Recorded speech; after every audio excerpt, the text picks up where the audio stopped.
Pre svega mogu da izrazim zadovoljstvo da smo iz Fonda za lokal opredelili 500 miliona dinara za ovu godinu. Jedna od opština koje su odobrena sredstva jeste i opština Kuršumlija. Drago mi je da su praktično aplicirali sa projektno-tehničkom dokumentacijom koja se tiče predškolske ustanove Sunce.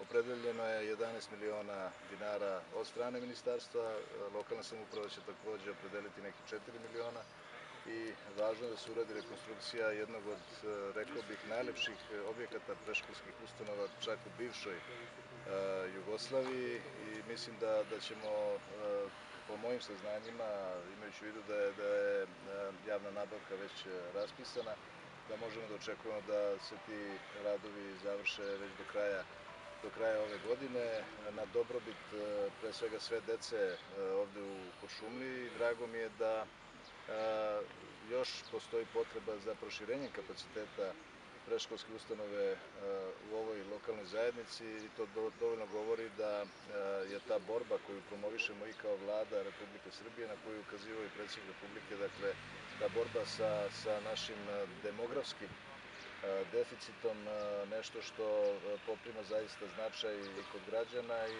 mislim da je to veoma značajno. Druga veoma važna, rekao bih, investicija jeste vezana za objekat bioskopa u samom centru Kuršumlije, koji nažalost nije u funkciji, ja bih rekao, više od jedne decenije, možda i dve. Uspeli smo da se izborimo da Kuršumlija bude jedna od 40-ak lokalnih samouprava za koju će biti opredeljena sredstva. Mislim da su kulturni sadržaji nešto što treba podastrti pre svega mladoj populaciji, ali svakako i svim građanima i građankama Kuršumlije. Nisu praktično u 21. veku na to imali pravo ili mogućnost, što je zaista paradoksalno.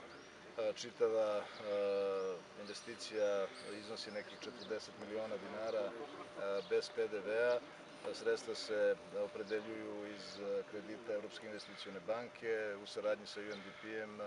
Implementaciona jedinica će na tome raditi. Nadam se da ćemo početak radova nakon prihvatanja projektno-tehničke dokumentacije omeđiti početkom iduće godine. Inače, čitav taj projekat traje 3 godine, ali se nadam da će to upravo zgrada bioskopa, od koje želimo da napravimo jednu zaista pravu multifunkcionalnu salu, da omogućimo da preko 350 sedišta bude na pravi način opremljeno, da omogućimo da se tu obavljaju i projekcije, filmske projekcije, ali naravno i pozorišne predstave i svi ostali sadržaji koji su potreba jedne uređene lokalne samouprave. Tako da, rekao bih da ovo jesu za nekoga skromna sredstva, mislim da su značajna za opštinu poput Kuršumlije. Imali smo veoma dragocen razgovor sa predsjednikom opštine, gospodinom Vidićem i njegovim timom.